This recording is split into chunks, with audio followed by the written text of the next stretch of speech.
Omulabirizi Mpima ayozayozezza abakkiriza olw'okutuuka ku mazuukira g'omwaka guno, kyokka ne yennyamira olwamu ku balokole abakyalina endowooza nti amazuukira gategeeza kulya na kusanyuka.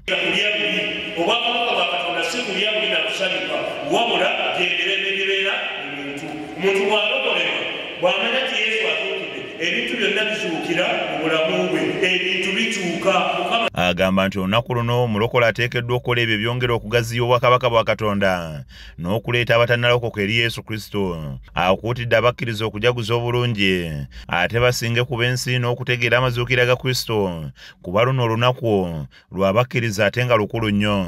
Kati buli lw'okola ekikontana ne Katonda, buli lw'okola ekikontana n'okwagala kwa Kristo, obanga amuzza ku musaalaba, kati nnyabo ssebandaba, kyandibadde kirungi nnyo n'owekirinzinga omutima gwo. Amaliriza n'obubaka obw'enjawulo eri abakkiriza bubayambeko okunywerera mu kukkiriza nga bw'alambulula. Okulokoka oba okuzuukira kwa Yesu kwa mirundi ebyo bisatu, zirimu ebitundu bisatu byokka. Obulamu bwa Yesu bwali butya? Ekyo kimu.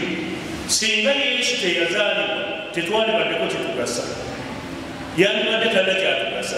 Singa Yesu, ekyokubiri, singa teyafa ku musaalaba, tewandibaddewo kituyamba.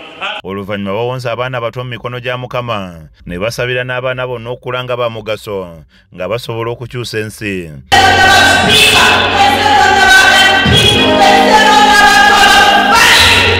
N'abakulembeze ab'enjawulo mu kkanisa eno bawabudde abakkiriza ku ngeri y'okujaguzaamu olunaku luno. Meseji yange eri abazadde bonna mu nnaku zino ngamba nti omwana tomulaga by'otayagala akole ng'akuze.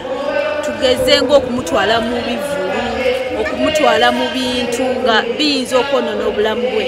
Omwana mu nnaku zino waalibadde omuleeta mu kkanisa n'okumuyigiriza amakubo ga Katonda.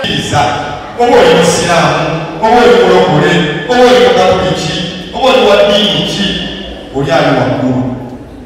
Kizza Peter yakusakidde emboozi eno ku lwa KSTV Agaleero.